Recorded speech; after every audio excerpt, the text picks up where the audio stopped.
Ny bezalia, inona moa no atao hoe vorona bezalia? Ny bezalia dia vorona azo avy amin'ny dokotra lahy sy ganavavy.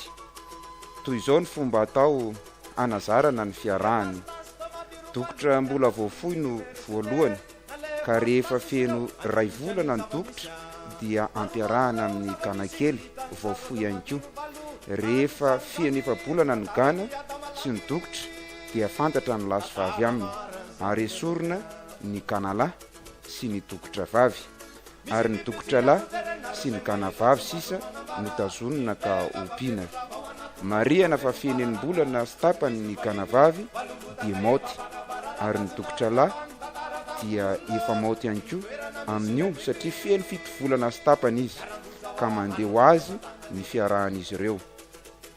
Ny fomba fanabeazana azy dia toy izao: mba hisino ny fitombom-batana dia vaofohy ny vorona, dia ny vorona rehetra izany dia omena fampitomboana na ilay ambarantsika hoe croissance mandritry ny 2 volana sy tapany. Ahena miandalana nefa izany croissance izany ary afangaro totokatsaka mandritra ny 3 volana, ary ao ihany koa ny vary na fotsim-bary na pangotrahana.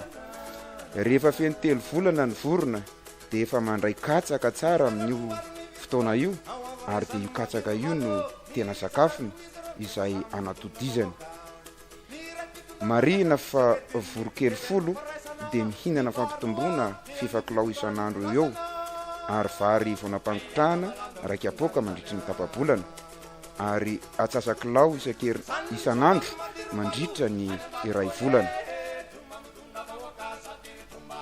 Toy izay ihany koa ny sakafon'ny zanaka bezalia izay vorona azo avy amin'ny dokotra lahy sy gana vavy.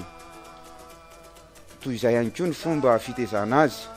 Saingy rehefa feno 3 volana ny bezalia dia malany katsaka hatrany amin'ny atsasakapoka isan'andro any ny anankiray. Izany hoe bezalia 100 izany mihinana katsaka 50 kapoka isan'andro, ary raha ataontsika amin'ny kilao dia 12 kilao isan'andro izany no sakafo hohaniny. Fa mba hiarahan'ny gana vavy tsara amin'ny dokotra lahy kosa dia somary anesorana kely ny hohony dokotra lahy, satria mandrangotra azy, mandrangotra ny gana izany dia mandrangotra ny lamosiny iny rehefa tonga ny fotoana hiarahany, ka tsy manaiky ho tengenan'ilay dokoda ilay gana vavy, kanefa mila tengenan'ny dokoda matetika i gana vavy io raha tiana ny anatodizany zazahoana tody tsara. Marihina fa ny bezalia tsara sakafo dia mahatratra 5 ka hatramin'ny 7 kilao eo ny lanjan'ny iray aminy, ary tsy misy anavahana azy fa dia mitovy ny lason'ny vavy na ara-kilao izany na ara-batana. Raha ny fotoana iompiana azy kosa dia toy izao: ny volana septambra no manomboka ny asa famoizana ny zanaka bezalia, ary ny farana ny volana janoary, ary raha farany tara indrindra dia ny volana marsa. Ny antony mahatonga izay fepotona izay dia tsy mahatanty atsika ny zanaka bezalia voafohy. Mba ampihenana ny volalany dia kendrena ihany koa ho feno 3 volana mialohan'ny fitaopararano ny bezalia, satria mba maro amin'io ny sakafo eny an-tsaha dia ny vary raraka amin'ny tanimbary izany. Be ihany koa ny bibikely anaty rano toy ny sifotra, fozahorana, satria ireo moa dia tena fanampin-tsakafony. Marihina fa ny loharano isehoan'ny bezalia dia dokotra lahy miampy gana vavy. Ompiana an-tanety raha toa ka ilaina izany, fa saingy kosa mila manao dobokely isika mialohan'ny ametrahana azy, ary milalotra simenitra io dobokely io mba hafahana mitahiry ny rano. Ary ny dokotra lahy iray dia manambady gana vavy 5, tsy mihoatra ny 5 mihitsy ny gana vavy satria izay no arany.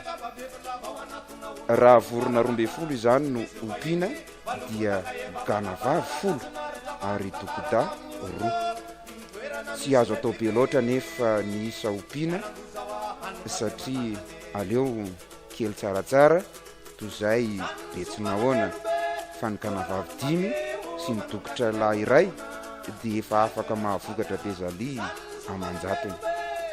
Dia ametanana antsika tatsa ihany koa ny fanapariahana izany fiompiana Bezalia izany. Andramoka zaho ny teny soratra masina izay, fa izahay miteny amintsika hoe andramoka katsao fa mahasoa antsika ne zany Bezalia izany. Mizara ruar ni vitman awa vrasan madir valo mizara ruizro neva samtunda voka ni rakitunda panzakan sewetini leben farasana ni parua dia ni vitunda Marina eto ampamaranana fa ny Bezalia dia samy hafa tanteraka amin'ny saron-dokotra nahazatra antsika hatramin'izay, izay dokotra vavy nanambady kanalahy, satria ny zanaky ny dokotra vavy manambady kanalahy dia 4 kilao raha be indrindra ny lanjan'ny lahy ary 2 kilao raha toka be indrindra ny lanjan'ny vavy, ary zay tena hita mihitsy hoe kely ny honony gana aza ny vavy amin'ny saron-dokotra nahazatra antsika hatramin'izay. Fa amin'ny Bezalia ity kosa dia hoy izay hoe mahatratra 5 ka hatramin'ny 7 kilao ny iray ary tsy misy mahasamby hafa ny lahy sy ny vavy. Raha eo amin'ny sehatry ny foie gras kosa dia 570 grama eo no mety foie gras azo avy amin'ny saron-dokotra izay nahazatra antsika hatramin'izay. Fa ny foie gras azo avy amin'ny Bezalia kosa dia mahatratra 500 sy 700 grama ny iray, ary samy mamoaka sy azahoana an'io na ny lahy na ny vavy. Izay manambarana matetika sy dradradradrana amintsika hoe tena mahasoa ary azahoana tombotsoa ny fiompiantsika ny Bezalia. Ary ny gana dia afaka manatody 50 ka hatramin'ny 100 isa, izany hoe ireo loharano nisehon'ny Bezalia zany dia ny gana anankiray izay vadin'ny dokotra dia mahatratra 50 ka hatramin'ny 100 isa ny atodiny vao manapelana io gana io. Fa kosa tsy maintsy miopy vorontsiloza isika na miopy akoho mba ahafahana manakotrika ny atody izay azo avy amin'ireo loharano isehon'ny Bezalia ireo.